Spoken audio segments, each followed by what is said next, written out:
कारण राहुल गांधी हे विरोधी पक्ष नेते आहेत, त्यामुळे त्यांनी काही म्हटलं की ते सगळ्यात प्रश्न जे आहेत ते अगदी अंतिम असतात आणि तेच सत्य असतं. त्यावरची उत्तरं जी आहेत ती कोणालाच अपेक्षित नसतात. जो कोणी उत्तर देतो त्या उत्तराला काही अर्थ नसतो. त्यामुळे राहुल गांधींचे प्रश्न म्हणजेच ते उत्तर असतं असं स्वाभाविक असल्यामुळे त्यावर निवडणूक आयोगाने उत्तर दिलं. पुढे देवेंद्र फडणवीस यांनी त्या संदर्भामध्ये विविध वर्तमानपत्रांमध्ये लेख लिहिले. म्हणजे याच सगळ्या राहुल गांधींच्या प्रश्नांना उत्तरं दिली.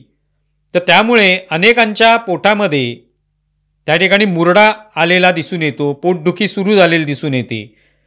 त्याचं कारण काय की फडणवीसांनी त्याचं उत्तर दिलं.